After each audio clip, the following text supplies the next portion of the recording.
I went walking this morning early through the barley, barely showing.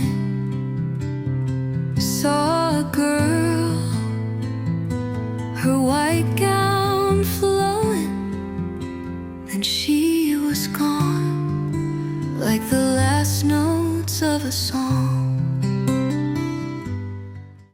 Do you believe in ghosts? There are many that do, but I am not one of them, though I have seen many. How so, you say? Well, my friend, I will tell you the story of the jilted bride of Sacrum Dieu, and perhaps you will understand. The story begins a very long time ago with Rosea de Worthing, the young and pretty daughter of Sir Edward de Worthing of Worthing Manor, a proud man of uncertain temper, but one who indulged his daughter's every whim, including her love of the natural world and the wild outdoors. Rosea, for her part, was a carefree girl, and like many who knew nothing of want or need, accepted as her right the spoiling and pitting of an only child.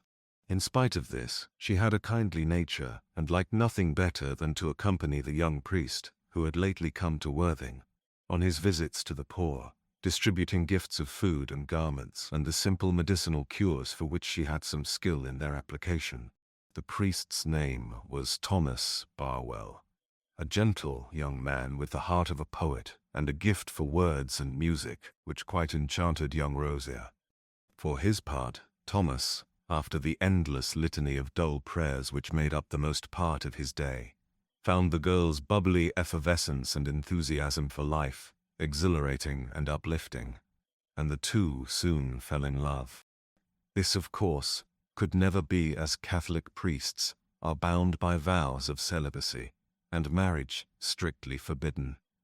The anguish the young couple felt at their plight was almost palpable, and in order to remove themselves from sin, they elected to part.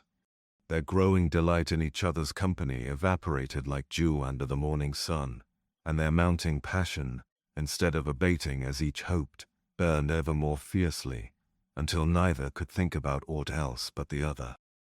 Nevertheless, they vowed to continue their separate ways, but their pining for each other's company grew ever more pitiful, and they soon grew pale and thin, the bloom of their youth fading like the dimming day.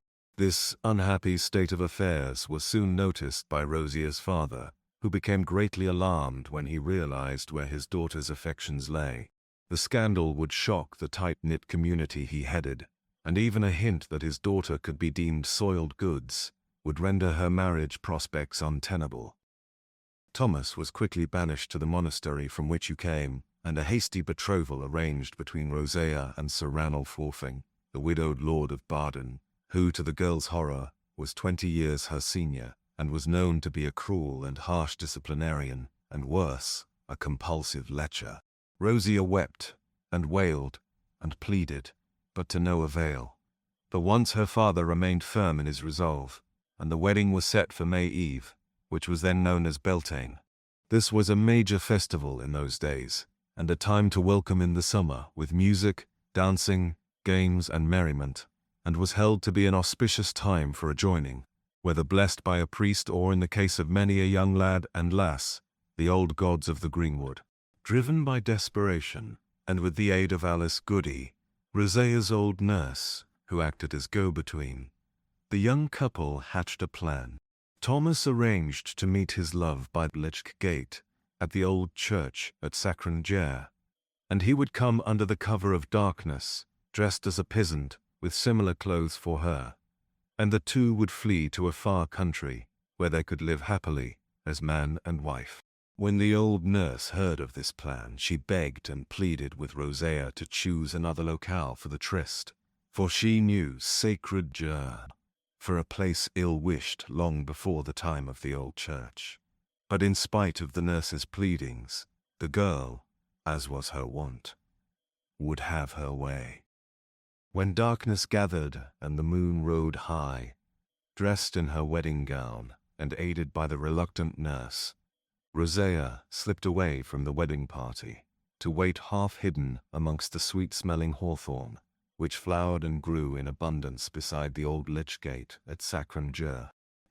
In an agony of excited anticipation which gradually turned to dawning dismay, she listened as the old church bells clanged and rang, thrice times thrice and thrice again, proclaiming dolefully for a lover who would never come.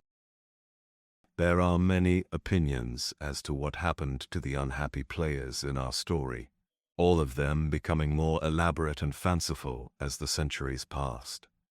Some say that Thomas lost heart and decided to leave his love to her fate, or had been pressed for a sailor.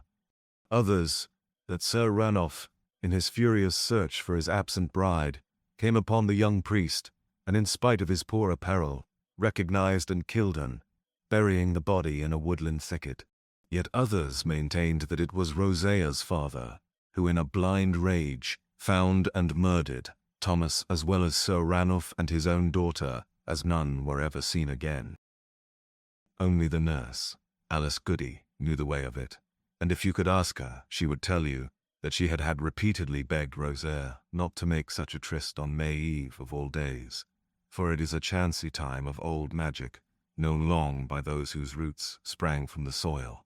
Alice will tell you that the old church of Sacrum Dieu was once known as Shida Gaita, or the Faery Gate, and when the hawthorn, which grew around the old lichway, flowered and bloomed in the springtime, the way to Faery fell open, and those unlucky enough to chance that way would find themselves taken for a year and a day.